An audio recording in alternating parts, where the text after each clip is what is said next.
అమ్మా మజ్జిగ తాగు. జానకి, ఆ ఖాతా పుస్తకం తీసుకురా.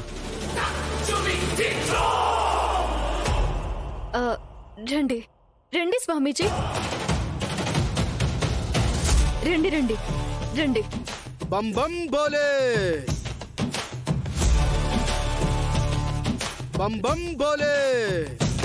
అయ్యా నమస్కారం. నమస్కారం. ఎవరు స్వామి మీరు?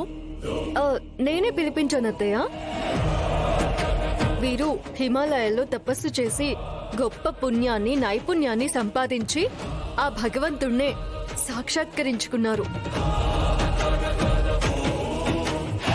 చూడండి, ఆయన ఇంట్లోకి రాగానే ఇల్లంతా ఎలా మారిపోయిందో.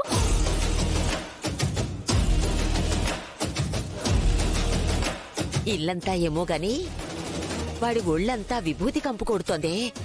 అయినా మన ఇంట్లో సాక్షాత్తు దేవుళ్ళంటి పెద్దనాన్నే ఉన్నప్పుడు మళ్ళీ వీళ్ళంతా ఎందుకు? అంటే పెదనాన్నకి వైద్యం అది రాదు కదా. వైద్యమా?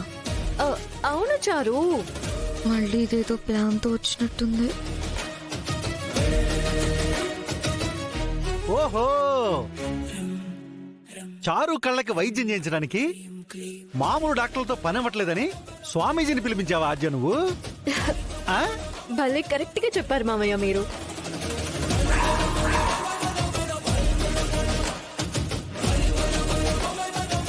ఈ ఇంగ్లీష్ వైద్యం రాకముందు మన దేశంలో ఆయుర్వేద వైద్యమే చేసేవారు.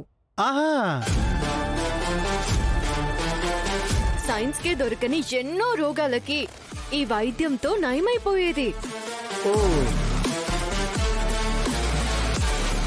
అలాంటి వైద్యుణ్ణి నేను వెతికి మరి మన చారు కోసం పిలిపించాను. కాస్త ఖర్చు ఎక్కువైంది కానీ మన చారు కంటే ఎక్కువేం కాదు కదా.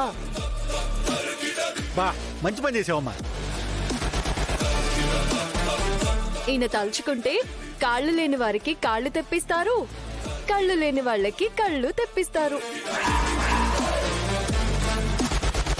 మరి తెలివి లేని వాళ్ళకి అది కూడా తెప్పిస్తారు. కావాలంటే మీకు. ఓ, నాకేం అవసరం లేదులేమ్మా. ఓకే, నీ దగ్గరే ఉంచుకో. నాకున్న తెలివితేటలతో నేను రాజ్యాలే ఏలగలను.